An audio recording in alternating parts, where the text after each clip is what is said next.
Hi అండి, అందరికీ నమస్తే. Welcome to Maithili veg recipes.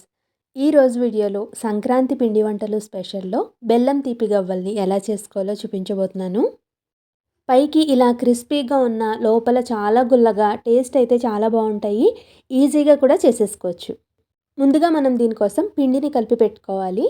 నేను ఇక్కడ మైదా పిండితోటే చేస్తున్నాను. మీరు కావాలి అనుకుంటే గోధుమ పిండితో కూడా వీటిని చేసుకోవచ్చు. ఒక మిక్సింగ్ బౌల్లోకి నేను ఇక్కడ 2 కప్పుల వరకు మైదా పిండిని అయితే తీసుకున్నాను. దాంట్లోకి 1 స్పూన్ నెయ్యిని వేసుకున్నాను. నెయ్యి వేసుకోవడం వల్ల మనకి గవ్వలు అనేవి గుల్లగుల్లగా వస్తాయి. ఇక్కడ కొద్దిగా ఉప్పుని కూడా వేసుకున్నాను. ఆ క్లిప్ అనేది మిస్ అయ్యింది. నెయ్యి అంతా కూడా పిండికి బాగా పట్టుకునేలాగా ఇలా రాసుకుంటూ కలుపుకోవాలి. మొత్తం అంతా కలిసిన తర్వాత ఇలా ఉండ చేసుకుంటే మనకి అలా నిలబడి ఉండాలన్నమాట. అలా వస్తేనే మనకి గవ్వలు పర్ఫెక్ట్గా వస్తాయి. ఇప్పుడు దీంట్లోకి కొద్దిగా వాటర్ని పోసుకుంటూ పిండి మనకి మరీ మెత్తగా కాకుండా మరీ గట్టిగా కాకుండా ఉండేలాగా కలుపుకోవాలి. పిండి లూజ్ అయిపోయిందనుకోండి, గవ్వల షేప్ అనేవి కరెక్ట్గా రావు. అదే గట్టిగా కలిపేసుకుంటే కనుక గవ్వలు చాలా గట్టిగా వచ్చేస్తాయి. మొత్తం అంత పిండి కలిపిన తర్వాత చూస్తున్నారు కదా, కన్సిస్టెన్సీ మనకి ఈ విధంగా ఉండాలి. ఇలా ఉంటే మనకి గవ్వలు బాగా వస్తాయి. ఇప్పుడు మూత పెట్టి మనం దీన్ని ఒక అరగంట పాటు నానబెట్టుకోవాలి. నేను పిండి కలపడానికి 1 కప్పు వాటర్ తీసుకుంటే నాకు ఈ వాటర్ అనేది మిగిలాయి. అరగంట తర్వాత పిండి మనకి బాగా నానిపోయి ఉంటుంది.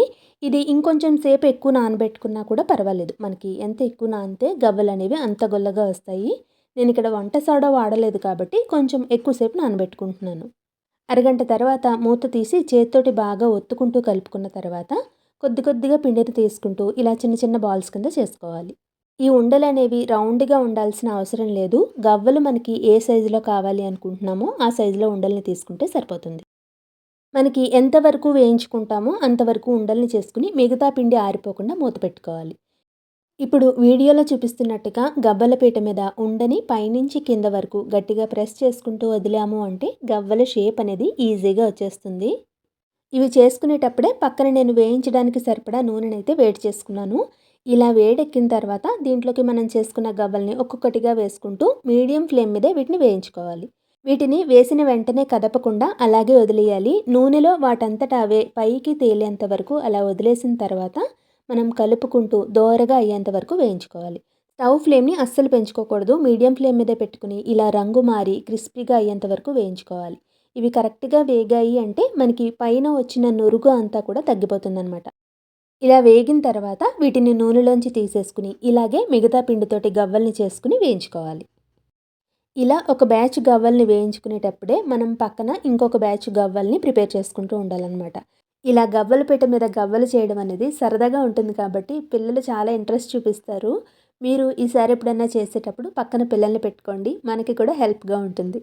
మీకు ఇక్కడ వీడియోలో చూస్తుంటేనే అర్థమైపోతుంది కదా, గవ్వలు ఎంత గుల్లగా వచ్చాయి అనేది.